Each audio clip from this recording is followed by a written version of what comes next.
Ah, Miss Nefer. You made it after all. But what about Yehoda? I'm here to give you an update on how things are going on our end. Once this is over, I'll be heading straight back to continue my work. I left Yehoda back at the curatorium to watch over things while I'm gone. Huh. So much for just this once.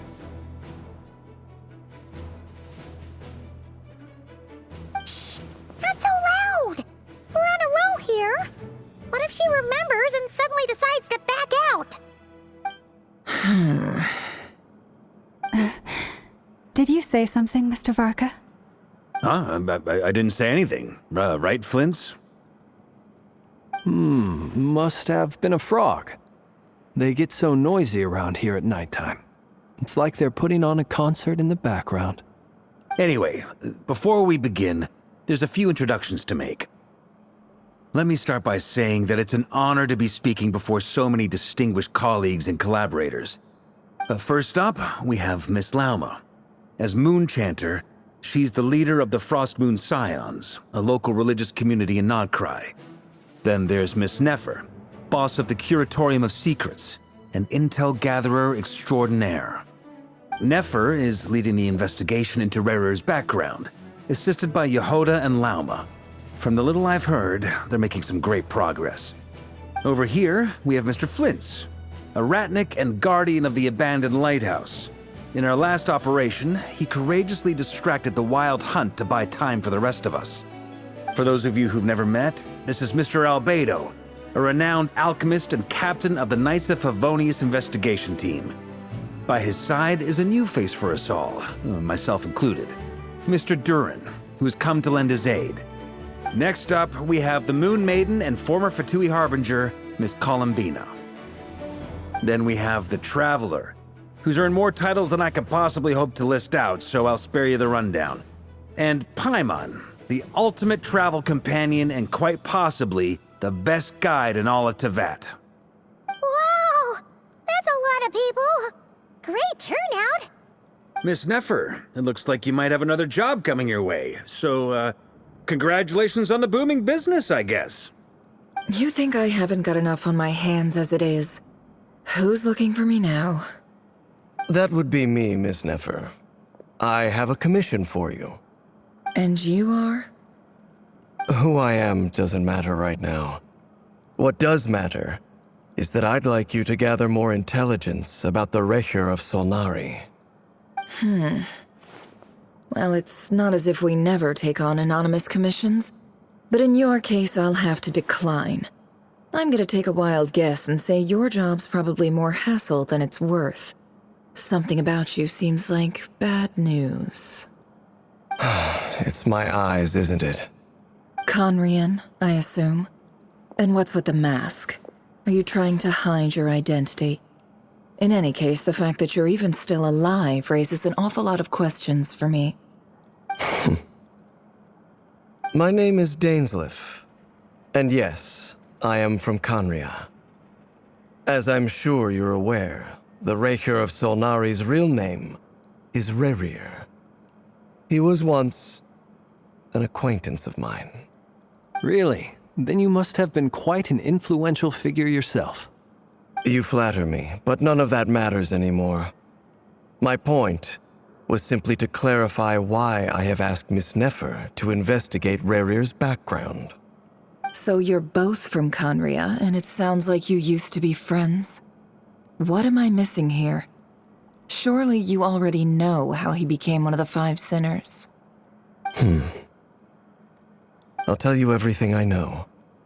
The history of Conria, the names and identities of the Five Sinners. I remember it all like it was yesterday. I have never spoken openly of this before, but the truth was exactly as people say. The Five Sinners were each driven by their own desires, and it was by playing upon these that the Abyss tempted them to their fall, tearing Conria apart in the process. The visionary, Vedafinir, who wished to foretell the future, the wise Horoptatyr, who sought limitless knowledge. Gold, Rhine-daughter, who desired to create life. The foul Sertologi, who pursued supreme strength. And last, but not least, Raker of Solnari, Rerir, Ravager of the Moon. Of the five, Rerir is the only one who remains a mystery to me. He never harbored grand ambitions, so what changed in the space of a single night? How did he come to fall like the others? In other words, you're saying that his change came as a shock to you, and you have no idea what actually happened? That's right. You mentioned how the Abyss tempted them, which led to their fall. But what did that look like in practice? And what other context can you give me about the events of that time? The more detail you can give me, the better. Strangely, now that it comes to it, I hardly know where to begin. The fateful night took place during the era of the Eclipse dynasty. One day, my elder brother, the visionary, Vedifenir, was summoned to the palace by the Vinster King, only for the king to gouge out his eyes and cast him into the dungeons. When I came to hear of this, my fury knew no bounds. I gathered together every ally I thought I had, and together, we set a night to storm the palace and free Ved. Centuries on, the memories of that night still haunt me like a never-ending nightmare. We broke through the palace gates, just like we had planned, each striking towards our separate targets. But then, I was betrayed. Even Vedifenir, the very person I had come to rescue, abandoned me and partook of the Abyss's power. So, it's personal after all. Then tell me, Mr. Dainsleif, what price are you willing to pay? You, of all people, must know that nothing comes for free. I cannot say what price would be worthy of such a commission. But know this. Rerir was not always a madman. Believe it or not, there was a time when he was just an ordinary man, working for the Conrian Intelligence Service. Uncovering the truth of Rerir's past is the only way to unravel this mystery. But before you decide if you will accept my commission, I will tell you more about him. Enough, I hope, to help you plan your next move. Sounds pretty good to me. Feels like we just flagged down a random passerby, only to discover he's actually a master strategist who has a score to settle with our enemy.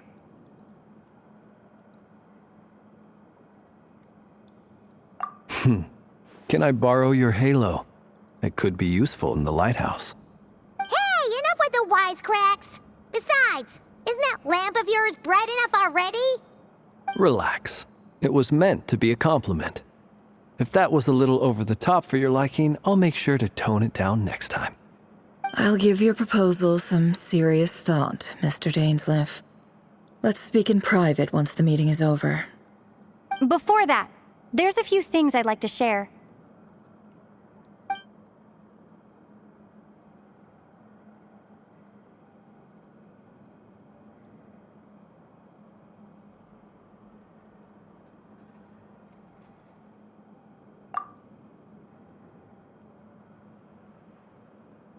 Now that we've united the hearts of the three moons, your power should be greatly enhanced.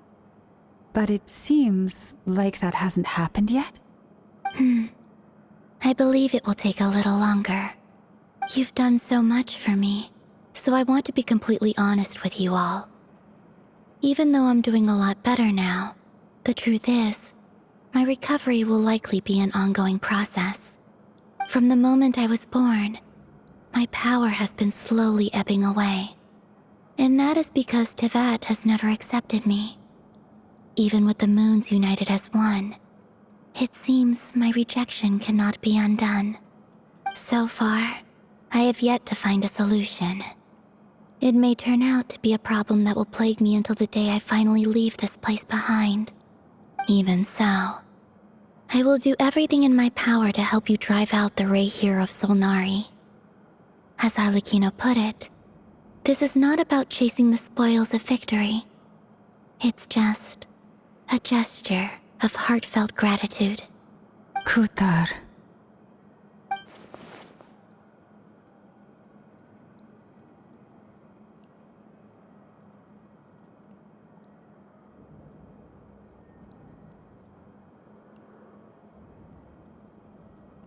Defeating the Ray here of Solnari will be no easy task. While my strength slowly recovers, we'll also need to gather more intel. Naturally. We should take all the help we can get if we hope to defeat him. We've considered several viable plans now, but our choice hinges on the answers to a few key questions. Is it even possible to kill Rerir? What experiences shaped the person or monster he became? And what's he really after? Given Albedo's expertise in alchemy, I think we should leave him to try and answer the first of these questions. Understood. As for the other two, I'm afraid we'll have to count on you again, Miss Nefer. Believe me when I say it's not my wish to burden you. But right now, relying on your skills is our only option. So you're placing all your hopes on me, huh? We can't thank you enough for agreeing to help us. Honestly, I can hardly believe how lucky we are. You sure have a talent for changing your tune, Miss Moonjanter. Timid like Yehoda one moment, then flinches insincere flattery the next. Ladies, please. I must object to your portrayal of me. That's all. Feel free to keep bickering. Just pretend I'm not here. I almost don't want to leave this room. I'm curious to see how this plays out. I have faith in you, Miss Nefer. Something tells me you'll stand by us until the very end. Oh? And what makes you so sure of that? What if I suddenly decide that my compensation is insufficient? This isn't about the money. I can sense that you've got a deep-seated distaste for Rerir. And knowing you, that alone is motive enough. Look at them getting along so well. Like two peas in a pod. And I'm the one they accuse of insincere flattery. There is no justice.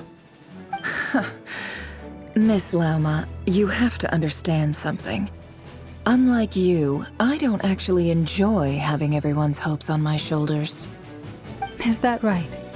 Well, maybe the fact that I'm willing to put my hopes in other people says more about me than you. But the fact is, I also trust you. And that's because I know that you're someone we can count on. Anyway, we've got our plan, so let's get moving. Mr. Dainsleif, let's talk.